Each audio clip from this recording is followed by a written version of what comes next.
Hello all வணக்கம் பீடாக் welcome to the show. நேர் விருப்பத்திற்கு ஏற்ப இந்த எபிசோடு, அதாவது south Africa versus Pakistan test series first test preview.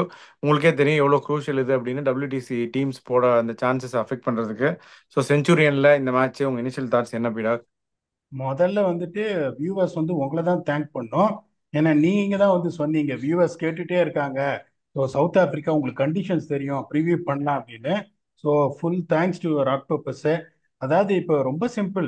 இப்போ ஆல் ஆஃப் அ சடன் பார்த்தீங்கன்னா இந்த ஹைப் ஏன் ரொம்ப ஜாஸ்தியாக இருக்குன்னா Pakistan's performance against south Africa இந்த 3 ODI series not winning the series, white washing them, the first team to white wash south Africa in any format after losing 3 டாசஸ்.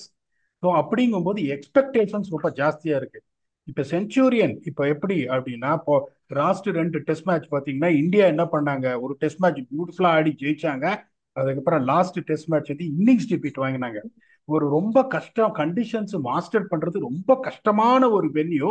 இப்போ இங்க கடைசி 12 டெஸ்ட் மேட்ச் என்ன இருக்கு பாருங்க. டீம் பேட்டிங் ஃபர்ஸ்ட் 9 ஜெயிச்சிருக்காங்க, team batting second 3 ஜெயிச்சிருக்காங்க. இப்படிங்கும்போது என்ன ஒரு அட்வான்டேஜ் இருக்கும்னு in spite of that India batted first the last test match that happened in Centurion and suffered innings defeat. அது எப்படி இங்க போகுதுன்னு பாருங்க. Average first inning score 371, average second inning score 257, average third inning score 237, average fourth inning score 191. நீங்க இந்த first innings batting ஆடி இந்த 320 330 அடிக்கல அப்படின்னா உங்களுக்கு வாய்ப்பே கிடையாது. ஏன்னா தேர்ட் இன்னிங்ஸ் ஃபோர்த் இன்னிங்ஸ் இந்த கிராக்ஸ் ஓப்பனை பார்த்து ரொம்ப கஷ்டமா இருக்கும். 30 டெஸ்ட் மேட்ச் ஆடி இருக்காங்க சவுத் ஆப்பிரிக்கா. இங்க 24 டெஸ்ட் மேட்ச் ஜெயிச்சிருக்காங்க, 3 டிரா. அந்த 3 டிராவும் அகைன்ஸ்ட் இங்கிலாந்து. ஒரு டெஸ்ட் மேட்ச் இங்கிலாந்தோட தோத்துருக்காங்க. அது இந்த 4 ஃபீட் பண்ண மேட்ச். ஹான்சி குரோனியே ஒரு சேலஞ்சிங்கா ஒரு டிசிஷன் எடுத்து இன்னொரு டெஸ்ட் மேட்ச் நான் இருந்தேன், மிச்சல் ஜான்சன் முடிச்சு விட்டாரு. அதுக்கப்புறம் இந்தியா இப்பதான் சொன்ன KL ராகுலோட பிரில்லியன்ஸ்ல ஜெயிச்சாங்க. Only 5 times 220 or above scored இந்த ஃபோர்த் இன்னிங்ஸ். இப்ப பாருங்க, இன்னொரு இம்பார்ட்டன்ட் ஸ்டாட் சொல்றேன். 94 ஓவர்ஸுக்கு மேல ஃபோர்த் இன்னிங்ஸ் எந்த டீமும் இங்க ஆடினதா சரித்திரமே கிடையாது. Team batting first of taken first innings lead 8 out of 12 times. Seamers 81% of wickets எடுத்திருக்காங்க, ஸ்பின்னர்ஸ் 19% ஆஃப் விக்கெட்ஸ் எடுத்திருக்காங்க. டே ஒன்னோட average score 274 for 5, day two 282 for 7, day three 277 for 8. அப்புறம் ஸ்பீடப் ஆரம்பிக்கும். Day four 263 for 9, day five become very difficult to bat 247 for 11 wickets on average. Highest first inning score 604 for 6 South Africa versus West Indies. Highest second inning score 621 all out in 2021 South Africa versus Sri Lanka. Highest third inning score 459 all out India versus South Africa 2010. Tendulkar ஒரு extraordinary innings ஆடுவாரு. நான் இருந்தேன் அப்ப South ஆப்பிரிக்காவோட. Highest fourth inning score 268 all out in 2019 England versus South Africa. அப்பவும் நான் South ஆப்பிரிக்காவோட இருந்தேன். Highest chase ever made was 251 England versus South Africa in 2000. That is what I just recently mentioned. The match that was forfeited, the innings forfeited by Cronier to make it a challenging thing. இல்லைன்னா இங்க சேஸே நீங்க பண்ண முடியாது. இங்க ரொம்ப கஷ்டமான venue batting ஆடுறது. யாரெல்லாம் இங்க ரன் அடிச்சிருக்காங்க பாருங்க. மினிமம் 300 ரன் ஸ்கோர்டு வித் 50+ ஆவரேஜ்னு பாத்தீங்கன்னா Hashim Amla 75.33 average, 52 strike rate. Jacques Kallis 70 average, 52 strike rate. Ashwell Prince 64 average, 54 strike rate. Temba Bavuma 55 average, 49 strike rate.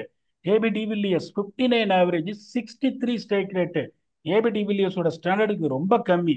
ஒரே ஆளு 547 runs, 54 average, strike rate of 86னா குவிண்டன் டிகாக். ஏன்னா அவர் ஒரே ஒரு கியர்ல தான் ஆடுவாரு. அந்த மாதிரி சக்சீட் ஆனவங்க ரொம்ப ரொம்ப கம்மிங்க. இன்னொன்னு பாருங்க, யார் யார் இங்க விக்கெட் எடுத்திருக்காங்க பாருங்க.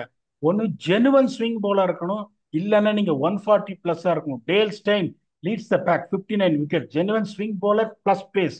ககிசோர் ரபாதானா சொல்லணும்ன்ற அவசியம் இல்லை, 57 விக்கெட்ஸ். மக்கா ஆண்டனி 54, மானே Morkel 32, Jacques Kallis 31, Allan Donald 27, Philander 27, Shaun Pollock 27, Andre நெல் 19. இங்க ஸ்பின்னரே கிடையாது. ஸோ எப்பவுமே உங்களுக்கு இப்ப இங்க ஸ்பின்னர் ஆக்சுவலி இங்க போலிங்க போட மாட்டாங்க இங்க. That is exactly the problem you have here. அதனால the most important thing is இப்ப ரெண்டு டீமோட பேலன்ஸ் என்ன இருக்குன்னு பார்க்கணும். இப்ப நிறைய பேர் என்ன கேள்வி கேட்கறாங்க, பாகிஸ்தானால அப்செட் பண்ண முடியுமா சவுத் ஆப்பிரிக்காவை? பண்ண முடியும், அதுல ஒன்றும் எந்த சந்தேகமும் கிடையாது. இப்ப வந்துட்டு நீங்க கேட்பீங்க பிளேயிங் லெவன் எப்படி இருக்குன்னு. பிளேயிங் லெவனை நான் சொல்லிடுறேன், அதுக்கப்புறம் நீங்க உங்களுக்கு கொஸ்டின்ஸ் எனக்கு சொல்லுங்க. பாகிஸ்தானோட playing eleven, they have to take this chance. அந்த Abdullah Shafique unfortunately is completely out of form. Shan Masood the captain has to open with Saim Ayub, Babar Azam, Saud Shakeel, Mohammad Rizwan, Kamran Ghulam, Salman Ali Agha, Nazim Shah, Mir Ramza, Mohammad Abbas and Noman Ali or Amir Jamal. இந்த ஒரு question mark தான் பெருசா இருக்கும். அந்த நோமான் அலி 32 over போடுவார் 59 ரன்னுக்கு. என்னை பொறுத்த வரைக்கும் அந்த ரிஸ்கை தான் நான் எடுப்பேன். Amir Jamal can bat and he can also bowl 140. இந்த ஒரே ஒரு சேஞ்ச் தான் இருக்கும். யாரு ஆட போறாங்கன்னு ரிசர்வ்ஸ் பாத்தீங்கன்னா, young wicket keeper Haseebullah Khan ஒரு விக்கெட் கீப்பர், குர்ரம் ஷெஷாத் ஒரு fast bowler, and Abdullah Shafique I expect him to sit out. South Africa பாத்தீங்கன்னா Aiden Markram, Tony de Zorzi, Ryan Rickelton, Temba Bavuma, Tristan Stubbs, David Bedingham, Kyle Verreynne, Marco Jansen, Kagiso Rabada, Keshav Maharaj and Dane Paterson. இவங்க யார் வெளியில உட்காருவாங்கன்னா, Senuran Muthusamy. If Keshav Maharaj is not fit, அவருக்கு ஒரு groin injury இருக்கு, then will big. அதாவது மகாராஜ் பாத்தீங்கன்னா அவர் வந்து ஒரு கிராயின் ஸ்ட்ரெயின் இருந்தது.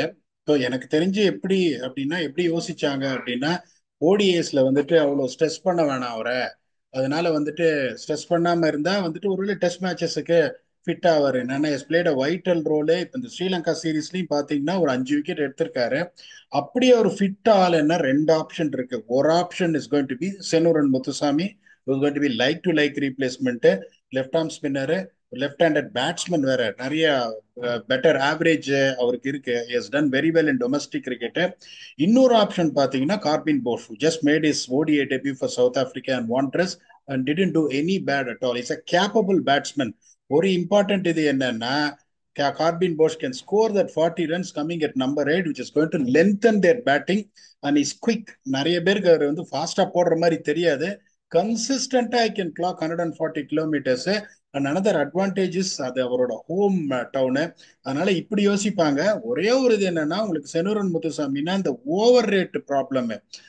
இப்போ நிறைய பார்த்தீங்கன்னா, England has lost lot of points on over rate, Australia have lost lot of points on over rate, India have lost lot of points on over rate. அதனால இந்த மாதிரி செஞ்சுரியன் அந்த மாதிரி ஒரு இது இருக்கும்போது, உங்களுக்கு வந்து normally you want to have a spinner to just make sure that over rate is not going down the barrel. So அந்த மாதிரி யோசிச்சா செனூரன் முத்துசாமி ஆடுவாங்க. So it is going to be a toss up between Corbin Bosch and Senuran Muthusamy. But pitch வந்துட்டு ரொம்ப உங்களுக்கு பவுன்சியாகவும் fast பவுலர்ஸுக்கு help பண்ணுன்ற மாதிரி ஒரு கண்டிஷன்ல they might prefer Corbin Bosch. But it all depends upon the fitness of Keshav Maharaj. Only if is ruled out, is ruled அவுட்னா they will probably go with one of these two options which is always going to be viable. அது முத்துசாமியா இருந்தாலும் சரி, Corbin போஷா இருந்தாலும் சரி, it's only going to strengthen that batting for South Africa. Corbin Bosch very promising all rounder என்ன பொறுத்த வரைக்கும். Can't find a place because of Marco Jansen. Matthew Britske is a backup for Aiden Markram, won't play. And Quena Mapaka, I think, will warm the bench. இதுதான் playing eleven. நான் edge கொடுக்கறதுக்கு முன்னாடி உங்களுக்கு ஏதாவது questions இருந்தா நீங்க கேளுங்க. இல்ல ஆடிதானே ஆகணும். இங்கிலாண்டோட எல்லாம் இப்ப எக்ஸ்ட்ராடினரியா பெர்ஃபார்ம் பண்ணாருல்ல. என்னை பொறுத்த வரைக்கும் நான் ஒரு ஆடித்தான் ஆவேன். 3 ஃபாஸ்ட் பவுலர் உங்களுக்கு வந்துட்டு கரெக்டா இருந்தா போறோம். நீங்க 4வது ஃபாஸ்ட் பவுலர் போய் ப்ளீட் ஆக ஆரம்பிச்சீங்க, அதுக்கப்புறம் கண்ட்ரோல் பண்றதுக்கு கிடையாது. இன்னொன்னு சொல்றேன் கேளுங்க, இந்த ஓவர் ரேட் வந்து மிகப்பெரிய பிரச்சனையா இருக்கு. சவுத் ஆப்பிரிக்கால ரொம்ப கஷ்டம். 4 சீமர்ஸ் வச்சு போட்டீங்கன்னா then their only option is Salman Ali Agha. அவர் தான் வந்து போடணும். Salman Ali Agha is good enough. ஒரு 6-7 ஓவர் போட முடியும். Noman Ali can give break த்ரூஸ்ங்கும் போது என்னை பொறுத்த வரைக்கும் நான் நோமான் அலி தான் ஆடுவேன். அவங்க என்ன பண்ணுவாங்க, அமீர் ஜமால் ஆடினா நம்பர் 8 வரைக்கும் உங்களுக்கு பேட்டிங் லென்த் அப் ஆகும், இன்னொரு ஃபாஸ்ட் பவுலர் ஆடினா அப்படின்னு நினைப்பாங்க. என்னை பொறுத்த வரைக்கும் தப்பு. இதுதான் பிளேயிங் லெவன். இன்னொன்று they have to take that bold decision of dropping Abdullah Shafiq and to play Shan Masood as a opening batsman. இது ரொம்ப முக்கியம். நீங்க எடுத்த உடனே வந்து 5 for 1ன்னா, விக்டோரியால 5 for 1ன்னா ரொம்ப ஒரு கஷ்டமான ஒரு Shan Masood slightly out of position ஆடுற மாதிரி இருக்குமே ஷான் மசூத். சார் அவர் ஓப்பனிங் ஆடி இருக்காரு சார். அவர் ஓப்பனிங் ஆடாத ஆளா இருந்தா நீங்க சொல்றது ரைட்டு. இப்ப அப்துல்லா ஷஃபீக் வந்து நல்ல செட்டில் ஆனதுனால உங்களுக்கு சயீம் அய்யூப் ஒரு பக்கம் இருக்காருன்றதுனால demoted himself to number 4 because Babar Azam bats at number 3. இப்ப லாஸ்ட் இங்கிலாந்து சீரீஸ்ல பாத்தீங்கன்னா பாபர் அசாம் ஆடல, பாபர் அசாம் வாஸ் டிராப்டு. இப்ப Babar Azam is coming there to claim is place அப்படிங்கும் போது Shan Masood has to open the batting. இல்லைன்னா இந்த ஃபார்ம்லேயே இல்ல அப்துல்லா ஷஃபிக் நான் ரொம்ப ஹையா ரேட் பண்ணுவேன். Technically sound player. இந்த மாதிரி 3 மேட்ச் 3-0 என்ன ஒரு மென்டாலிட்டியில வருவாரு நீங்க யோசிச்சு பாருங்க. அப்படிங்கும் போது I wanted Shan Masood to lead from the front and open the batting and take the attack against opposition அப்படின்னு நான் நினைக்கிறேன். நீங்க என்ன நினைக்கிறீங்க? உங்க தாட்ஸ் சொல்லுங்க. இல்ல அதுதான் ஓகே. நாமினலி கண்டிப்பா ஆடணும்னு நான் நினைச்சேன். மற்றபடி அதர்வைஸ் ஓகே. இந்த சைடு எனக்கு கேஷவ் மகாராஜ் ஃபிட்டா இருந்தா he surely has to play. இல்லாட்டினா தான் நீங்க அதர் ஆப்ஷன் சொன்னீங்க. பட் மகாராஜ் ஐ திங்க் மே ஆடிடுவாரா? இல்ல இப்போ ஒரு ஸ்லைட் கிராயின் இது, அதனாலதான் அவரை ரெஸ்ட் பண்ணாங்க ஓடிஐ அப்படின்றதுனால. The main reason they don't want to stress him because they know the importance of WTC. அதனால இது பண்ணிருக்காங்க. இப்ப சில்வரன் முத்துசாமியும் பாத்தீங்கன்னா ஒரு அப்படி ஒரு என்ன சொல்றது ஒரே இடத்துல போட்டுனே இருப்பாரு. லெஃப்ட் ஹேண்டட் பேட்ஸ்மேன் வேற. அதனால மகாராஜ் ஆடலன்னா அது வந்து லாஸ் தான், பெரிய லாஸ் தான். Bowling is of different class. But சம்பவம் வச்சு ஒப்பேத்துருவாங்க. நிறைய பேர் என்ன கேள்வி கேட்பாங்க, என்னப்பா குவேனாமப்பாக்கான்னு நீ சொல்ற, அதுக்கப்புறம் நீயே வந்து Dane Paterson in place of குவேனாம் அப்பாக்கான்னு சொல்றியே அப்படின்னு. Dane Paterson just picked up 5 wickets against Sri Lanka அந்த last test match which they won. அதனால I don't see him getting dropped. இன்னொன்னு பாத்தீங்கன்னா டான் பேட்டர்சன் மெக்கானிக்கலா அந்த 25 ஓவர்ல ஒரு 52 ரன் போடக்கூடிய ஆளு, விக்கெட் எடுக்கல. அந்த மாதிரி ஒரு ஆளு செஞ்சுரியன்ல ஆடியா ஆனுன்றதுனால டெஃபினட்டா டான் பேட்டர்சன் வில் பிளே. இப்போ உங்களுக்கு வேற ஏதாவது கேள்வி இருக்கா? இல்ல இல்ல எட்ஜ் எந்த? அதான் மாபாக்காவும் ரபாடாவும் தான் ஒன்னும் ஆடணும்னு கண்கொள்ளா காட்சின்னு நிறைய பேர் சொல்லியிருக்காங்க. அப்புறம் இப்படி சொல்றீங்களா போயிடா? இல்ல இல்ல ஆடித்தான் ஆகணும். இப்ப இன்னொன்னு பாருங்க, அவர் வந்து ஒரு டியரவே குக்கி நம்ம பார்க்க. டியரவே குக்கி, அவர் டிஃபென்சிவாலாம் போட மாட்டாரு. அப்படிங்கும் போது மார்க்கோ யான்சனும் பாத்தீங்கன்னா அவரோட economy is always slightly on the higher side. இன்னொரு ஸ்டாட் வந்துட்டு உங்களுக்கு சொல்றேன். இப்ப வந்து ககிசோ ரபாதா பாருங்க, 8 மேட்ச் ஆடி இருக்காரு. உங்களுக்கு வந்து 280 ஓவர் போட்டிருக்காரு. Is economy is 3.41. Is got a brilliant strike rate of 29.49 in is venue. ஆனா அவரோட எக்கானமியும் 3.41. மார்க்கோ யான்சனும் பாத்தீங்கன்னா is not someone is going to be economical. கொஞ்சம் ரன்ஸ் ப்ளீட் ஆகும். மப்பாக்காவும் கொண்டு வந்து உங்களுக்கு ரன்ஸ் ப்ளீட் ஆயிடுச்சுன்னு வச்சுக்கோங்களேன். Then you only want Keshav Maharaj to come and control. Pakistan players own mind playing Keshav Maharaj இப்ப பிச் லைக் தட்ன்றதுனால ஒரு போலர் உங்களுக்கு அந்த மாதிரி கேள்வி கேட்கக்கூடிய ஒரு போலர் இருக்கணும். I think on that record. ஏன்னா பியான் மல்டர் இருந்திருந்தானே கதையை வேற மாதிரி இருந்திருக்கும். அவர் ஒரு பக்கம் பேட்டிங் ஆடவரும் போலிங் போடுவார், இன்ஜியோட அவர் இல்லைன்றதுனால I think Dane Paterson will play. Okay done. அப்படியே ஃபேண்டசி பிக் சொல்லிடலாமா? எட்ஜ் கொடுத்துடுறேன் முதல்ல உங்களுக்கு. எட்ஜ் கொடுத்துட்டு ஃபேண்டசி சொல்லுங்க. Okay. The most important thing is bowling attack. உங்களுக்கு இங்க எப்படி இருக்கணும்னா you need to have 3 fast bowlers. The combination of swing, control, அதுக்கப்புறம் குவிக்கா இருக்கணும். அதுதான் வந்துட்டு ரொம்ப இம்பார்ட்டன்ட். இப்ப பாகிஸ்தானோட போலர்ஸ் நம்ம சொன்ன பிளேயிங்ல ஒண்ணு பாத்தீங்கன்னா அந்த முகமது அப்பாஸ் எக்ஸ்ட்ரீம்லி டேஞ்சரஸ். நிறைய பேர் அவர் பார்த்தது இல்ல. he will be extremely dangerous in this pitch. ஒரே இடத்துல போட்டுட்டு இருப்பாரு. ஒரு 125 அலையும் he is going to be the one who is going to pick wickets from my thinking. அதுக்கப்புறம் அந்த left arm fast bowling of Mir Hamza, அவரும் ஸ்விங்கும் பண்ணுவாரு, டீசெண்டா குயிக்கா இருப்பாரு. அதுக்கப்புறம் Naseem Shah whom I feel is the best fast bowling talent right now in Pakistan. He's slightly ahead of Shaheen Afridi. என்ன பொறுத்த வரைக்கும் he can clock 140 and he can swing the ball beautifully away from the batsman for the right handers. 3 fast bowlers, genuine fast bowlers இருக்காங்க. அதுக்கப்புறம் பாத்தீங்கன்னா இந்த நோமான் அலி அவர் கண்டிப்பா ஆடணும். 24 ஓவர்ல 58. அதுக்கப்புறம் பாத்தீங்கன்னா சல்மான் அலி ஆகா. இங்க பாருங்க உங்களுக்கு யார் இருக்காங்க. ககிசோ ரபாதா அவர் பத்தி சொல்லணும்ன்ற அவசியம் இல்லை, விக்கெட் எடுத்துருவாரு. Marco Jansen can go up and down. அவரோட பவுன்ஸ் வந்து ரொம்ப டேஞ்சரஸா இருக்கும். இவங்களுக்கும் அந்த 125ல போட்டு அப்படியே விக்கெட் விக்கெட் விக்கெட் விக்கெட் போடுற 10 பேட்டர்சன் இருக்காங்க. மகாராஜ் ஆடினாங்கன்னா இட்ஸ் கோயிங் டு பி இந்த போலிங் அட்டாக் ரெண்டு பக்கமும் பாத்தீங்கன்னா just because South Africa is a home side I would rather pick them little bit of edge in bowling front. ஏன்னா Mohammad Abbas தான் south ஆப்பிரிக்கால ஒரு 2 டெஸ்ட் ஆடி இருக்காரு.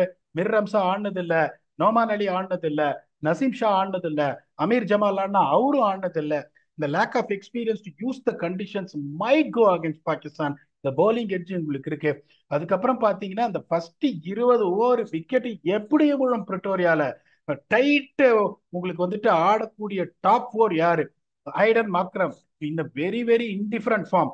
டோனி டிசோசி குட் பிளேயர், ஆனா can he protect them for 20 overs தெரியாது. Ryan Rickelton I rate him very highly. Flashy player 20 overs கரெக்டா விட்டு விட்டு ஆடுவாரா தெரியாது. Temba Bavuma has been scoring runs but of late ஓடிஎஸ்ல ஃபார்ம் இல்ல. 20 overs அவரால் அந்த மாதிரி ஆட முடியுமா தெரியாது. ஷான் மசூத் ஓப்பனிங் ஆடினா is a super player. Saim Ayub is form of is life.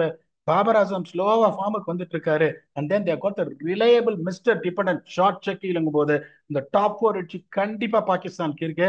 அதுக்கப்புறம் லோயர் ஆர்டர்னு பாத்தீங்கன்னா முகமது ரிஸ்வான் அவரை பத்தி சொல்லணுன்ற அவசியம் இல்ல. இந்த Kamran Ghulam is showing promise. Salman Ali Agha very good. அதுக்கப்புறம் இந்த 8 9 10 11 cannot பேட். இங்க பாத்தீங்கன்னா Tristan Stubbs putting up his hand in red ball format. David Bedingham dangerous player can take the game away in no time. Kyle Verreynne very flashy very effective. Marco Jansen can batting போது அந்த edge உங்களுக்கு இருக்கு. Considering also the home condition, the record South Africa has got here, they'll go with a slender edge of 53-47. இதை நீங்க ஒத்துக்கிறீங்களா? இல்ல பேடாக் south Africa தோப்பாங்க, அதுக்கப்புறம் India அங்க ஜெயிப்பாங்க, இந்தியா WTC ஃபைனல்ஸ் போவாங்கன்றீங்களா?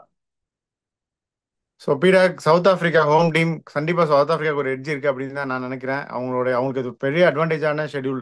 நீங்களே அதை நிறைய தடவை சொல்லியிருக்கீங்க ஷோவில். So it's advantages schedule for them. கண்டிப்பாக வந்து தே கோ இன் வித் எட்ஜ் அப்படின்னு தான் நான் நினைக்கிறேன். அப்படியே ஃபேண்டஸின்னு சொல்லிடுங்க. நியாயமா சொல்லிட்டீங்க. ஏன்னா வந்து that is what we are all about. as much as we don't want to tell which results favor other team in, I'm not பேசு writing பேசு யார் No, I'm not rating Pakistan off. You're also not rating Pakistan off, but I still feel South Africa will beat them here. இப்போ இங்கே பார்த்தீங்கன்னா இந்த fast bowlers எந்த அளவுக்கு பிக்சருக்கு வருவாங்கன்னு சொல்லிட்டேன். இப்போ நான் 5 பிளேயர் எடுத்தோன்னே நீங்கள் சொல்லுவீங்க எல்லா பிளேயரையும் நீங்களே எடுத்துட்டா நான் யாருங்க எடுப்பேன்னு. பட் அன்பார்ச்சுனேட்லி எனக்கு ஃபர்ஸ்ட் சான்ஸ்ன்றதுனால இந்த மாதிரி சொல்றேன். So it is going to be Kagiso Rabada, Marco Jansen, Saud Shakeel, Naseem Shah and Mohammad Rizwan. இதுதான் வந்து என்னோட 5 பிக். ஏன் இதை எடுக்கிறேன்னா Saud Shakeel with bat at number 4, Rizwan at bat at number 5. இந்த நியூ பால் ஆல்மோஸ்ட் போயிடும். அதுக்கப்புறம் 3 potentially top class fast bowlers, that is Rabada, Naseem Shah, Marco Jansen, we can also contribute to the bat. இப்ப நீங்க உங்களோட 5 பிக்க ஆரம்பிங்க. ஓகே, மார்க்கோ நீங்க எடுத்துட்டீங்களா? மார்க்கோ ஆன்சன் சாரி இல்ல இல்ல சார், எடுத்துட்டேன் சார். எடுத்துட்டீங்க. சரி, முகமது அப்பாஸ்.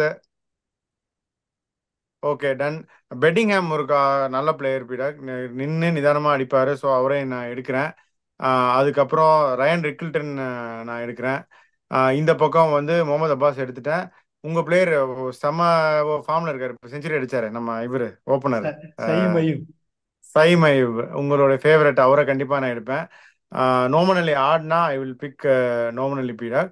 இன்கேஸ் அவர் ஆடலை அப்படின்னா சவுத் ஷக்கீல் நீங்கள் எடுத்துட்டீங்க. வேற வேற யாரு? பாபர் எடுத்துடலாமா? மிர் ரம்ஜாக் போங்க, லெஃப்ட் ஆர்ம் ஃபாஸ்ட் பாலர், அவரும் விக்கெட் எடுப்பாரு. மீர் ரம்ஜான் எடுக்கலாம். இல்ல இவர் இருக்காருல்ல இப்போ, அஹ், ஷான் மசூத் கூட எடுத்துடலாம். அப்போ one of them. One of them. So so இதுதான் அவ்வளோதான் வந்துட்டு பீடாக். ஸோ ஃபேண்டசி சொல்லியாச்சு, கண்டிஷன் சொல்லியாச்சு, எட்ஜும் சவுத் ஆப்பிரிக்கா கொடுத்துட்டோம் 2 பேருமா சேர்ந்து. இப்போ உங்க ஃபைனல் தாட்ஸ் என்ன? பாகிஸ்தான் டாஸ் வின் பண்ண தைரியமா பேட்டிங் ஆடணும். பச்சையா இருக்கும் பிச்சு, மாய்ச்சர் இருக்கும், அதுல சந்தேகமே கிடையாது. தைரியமா பேட்டிங் ஆடணும். தைரியமா பேட்டிங் எடுத்து 320 அடிச்சுட்டாங்க. IPSL ரவுண்ட் இருக்கும் 320 அடிச்சா நான் ட்வீட் தைரியமா போட்டுருவேன். Pakistan 1, south Africa 0. இந்த சப்கான்டினென்ட் டீம்ஸ்லாம் என்ன பண்ணுவாங்க, அந்த பிச்சு கண்டிஷனை பார்த்து உடனே ஐயோ பச்சையா இருக்கு, நம்ம அவனை உள்ள போட்டு ஆல் அவுட் பண்ணிடலாம். இங்க எப்படின்னா பிச்சு ஃபாஸ்டா குவிக்கன பாயினே போகும். டே 2, டே 2, டே 3 வந்துட்டு உங்களுக்கு வந்துட்டு அப்படியே ஃபாஸ்ட் ஆயினே இருக்கும் உங்களுக்கு பிச்சு. அதுக்கப்புறம் அங்க ராத்திரி மழை கிழ பெஞ்சதுன்னா இன்னும் பயங்கரமா ஆயிடும் டே 2, டே 3ன்றதுனால. ஃபர்ஸ்ட் டே என்ன ஆகும், உங்களுக்கு ஸ்பாஞ்சி பவுன்ஸ் இருக்கும், கொஞ்சம் நின்னு நின்னு வரும். அது கொஞ்சம் ஈஸியா இருக்கும் உங்களுக்கு ஆடுறதுக்கு. போலிங் போடுறது ரொம்ப கஷ்டம், கசாமசான் ஸ்விங் ஆகும், உங்களுக்கு வந்து கண்ட்ரோல் பண்ண முடியாது ஸ்விங். தைரியமா போலிங் போடணும். நிறைய வந்து ஃபுல்லர் லென்ஸ் போடணும். விட்டு நிறைய கொடுக்க கூடாது. They have to be closer on the off stump here. ஏன்னா பால் பயங்கரமா அலையும். நீங்க ஃபோர்த் ஸ்டம்ப் ஃபிஃப்த் ஸ்டம்ப் போட்டீங்கன்னா அப்படியே வந்துட்டு ஹார்ம்லெஸ்ஸா வெளியில போயிடும். ஸோ அவங்களுக்கு இந்த கண்டிஷன்ஸ் எல்லாம் தெரிஞ்சு இது பண்ணும். ஒரு ஸ்பின்னர் அவங்க ஆடணும் to really control the flow of things. இன்னொன்று சவுத் ஆப்பிரிக்கா பார்த்தீங்கன்னா they don't have the history of playing someone like Noman Ali bowls wicket to wicket அப்படின்றதுனால it's going to be a fascinating contact. It's not going to be one-sided in favor of South Africa. Definitely, it's going to be a fight. நானே edge கொடுத்துருக்கேன், sir edge கொடுத்துருக்காரு. வரட்டும். இப்போ 26, another 3 days time, we'll be having a review on the boxing test for 2 test matches. That is India versus Australia and also South Africa versus Pakistan. until we entertain you for the review on Boxing Day with your very own octopus. Thanks a lot and bye bye.